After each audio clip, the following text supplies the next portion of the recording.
What's up, investors? It's the Russian jet. Well, it is official now. Putin just plunged Russia deeper into dark ages. Please welcome new chapter in Russia's great digital sovereignty experiment, or as regular people call it, the slow-motion internet apocalypse. Over the past few months, the Russian government has taken its obsession with control to a whole new level. First, it started casually, shutting down mobile internet across the country and things like this. Then, when people panicked, they did not fix it. They formalized it. A protocol signed by the Ministry of Digital Development now gives the state full legal authority to regulate who gets to connect and when. They even call it a white list, a friendly name for a state-approved list of websites accessible even if the internet is allegedly turned off, such as the official website of Kremlin, President Putin, and propagandistic networks, and maybe some weather channels, just maybe. You will get access if you pass a special CAPTCHA test.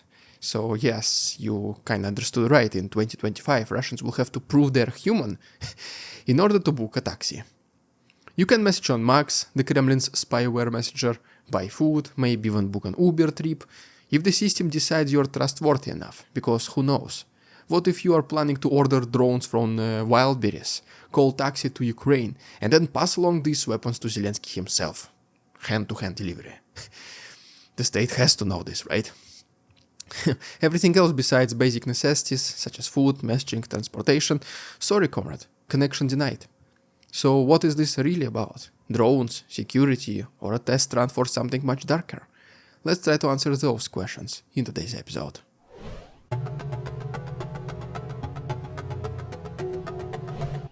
Let's rewind to the start. Around May of this year, the internet in Russia began dying. Not in one city or two, but across the entire country. From central Russia to the Urals, from the south to east Siberia, users suddenly found their GPS apps showing them driving through swamps, their pharmacies refusing card payments, and their movies buffering endlessly. Technical glitches, officials said at first. But when your glitch lasts for 20 days straight and then 80 regions lose signal simultaneously, it's not a bug, it's a policy. Officially, the first round of shutdowns conveniently coincided with Victory Day rehearsals. I mean, okay, fine, Putin loves his parades more than he loves logic, so sure, maybe jamming the internet during the flyovers made kinda sense. But then May passed, the parades ended, yet the shutdowns multiplied like the mold. 69 cases of controlled disconnections in May, 650 in June, over 2,000 in July. We're in October now. The numbers are in 5 digits. For context, the entire world had fewer than 300 such shutdowns last year. Russia just broke that record in literally first 2 months alone. And it's not temporary. The Rostov region spent 20 days without service, Astrakhan 17. The pattern is clear. They're not jamming for security, they're conditioning the public to live offline. And what's even more absurd, the state now treats this as a lifestyle choice. Officials tell citizens to enjoy the digital detox.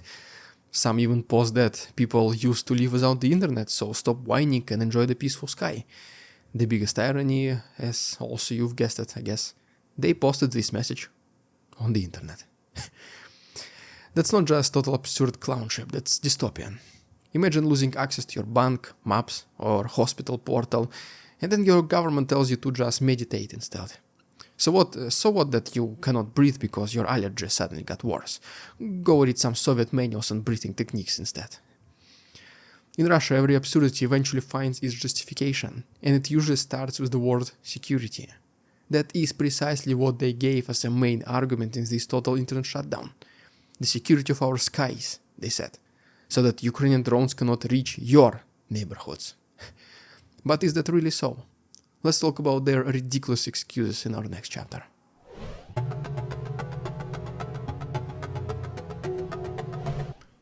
When questioned about the blackouts, officials offered a buffet of explanations, and none of them pretty coherent. The most popular one says, you guessed it, drones.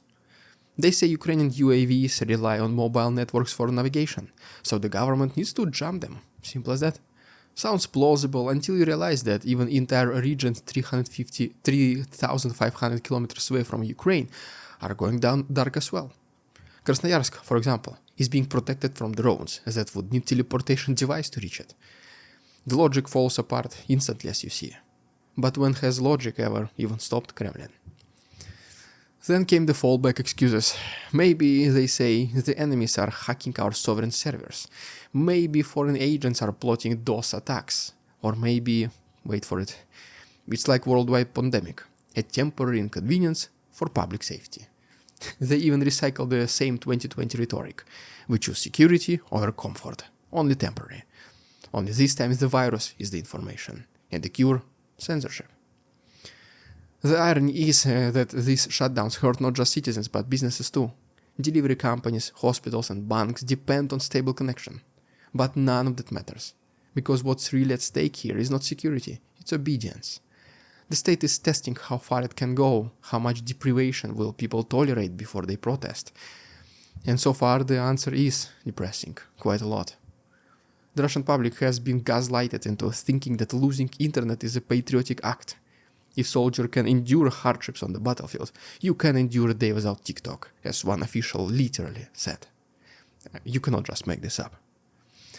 The absurd becomes new normal, and normal becomes dangerous. That is how digital repression sneaks in, not with a bang, but with a capture. But what about those companies and state corporations that rely on the internet to survive? Surely you cannot just destroy them, because they still fund Putin's war through taxes, right? Right? Well, that's not entirely true. Putin really does not care about anyone or anything. Let's talk about it in our next chapter.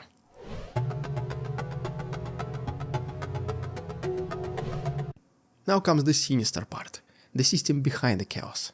All these shutdowns are not random, they are orchestrated. Multiple agencies, the FSB, emergency ministry, regional governments, all can demand blackouts. Internet providers are drowning in these requests, forced to comply even orders contradict themselves. Local officials improvise, cutting entire regions off just in case, who knows, what if? And yet, behind the bureaucratic madness something organized is taking shape.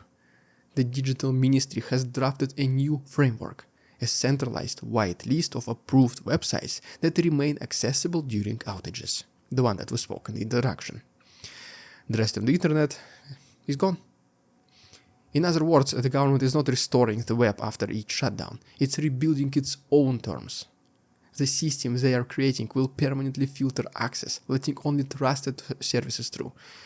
Once again, such as Wildberries, food delivery, Max Messenger, maybe some state banking apps, everything else will disappear into the void. And just like that, a country of 140 million people could be placed behind an invisible firewall without a single law even ever being passed. Even telecom giants like MTS and Beeline are panicking. They know that if this continues, users will abandon mobile data altogether. Nobody will pay for the internet plan that does not work. Why would you need it? But instead of fighting back, the companies now propose banning calls through WhatsApp and Telegram, the last semi-free channels left to reroute traffic. Translation, they're just joining the senders to survive. Unfortunately for them, unfortunately for Russians, they have no other choice. Welcome to the perfect feedback loop of authoritarian capitalism, where even private corporations become accomplices in their own suffocation. But if the financial damage is so severe, then why persist? Because as always, fear trumps profit. In this hierarchy of Putin's Russia, security outranks everything, including reason, economics and human rights. When the generals and spy masters are your ruling class, every absurd ritual becomes sacred. And cutting off millions from the internet is not failure, it's fate. It's what has to be done for the greater good of one single man.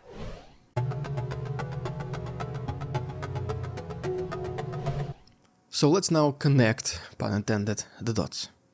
Why is all this happening now? Because something big is coming. The synchronized blackouts, the white lists, the bans on encrypted apps, all point toward one single goal: total informational control. The government is rehearsing for a scenario where they will need to pull the plug nationwide, literally, and still keep the propaganda machine running only. Imagine this. The Kremlin announces technical issues, the internet vanishes, but Musk's Messenger and VK stay online, spitting out patriotic slogans and war updates. It's not chaos, that's planned, or I can say pre-planned, activity in making. Here is where it gets even scarier, at least for Russians. The timing coincides with several ominous developments. For example, Russian troops are quietly massing in Belarus for the so-called West 2025 military drills, just a few hundred kilometers away from NATO borders, as you'd expect it. The data about troop numbers is murky, deliberately so. But the last time something like this happened was right before the full-scale invasion of Ukraine. Historically, Russian regimes compensate for domestic instability with external aggression. If you have problems inside, find an enemy outside. We've seen it proven several times. Chechnya, Georgia, Ukraine. Add Trump's unpredictable behavior on the global stage, one ultimatum, one misstep, and Putin can easily decide to shock the world again. And before launching anything risky, what do you do first? You shut down the communication inside your own country. That's why this blackout pattern is not random, it's rehearsal. They are stress testing the infrastructure for the day when they will need to sever Russia from the world in one command. The white list are not safety measures, they are the blueprint of isolation. The goal is to keep people online just enough to order food, watch state TV or stay obedient. No VPNs, no outside news, nothing passes through this strict internet censorship bureau. Just digital silence with a patriotic soundtrack.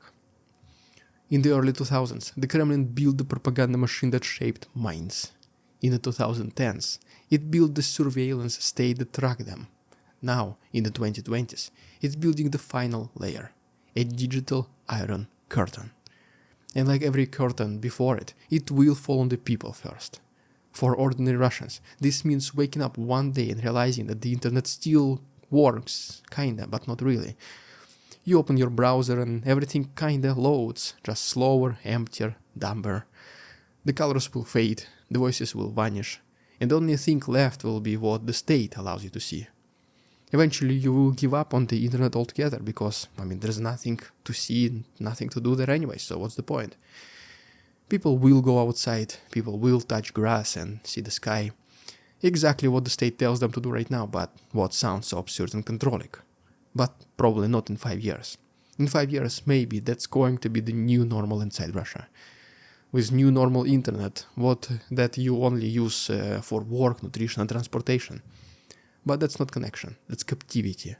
And if this sounds dystopian, well, in Russia, dystopia just very well might become somebody's Wi-Fi password in the future.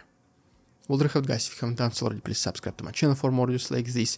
If you wish to support our work, you can do this the best way through Patreon memberships. The link is down below. You'll see additional chapter in the end. Thanks so much for watching. See you tomorrow. We won't succumb to their tricks, the facade they try to sell.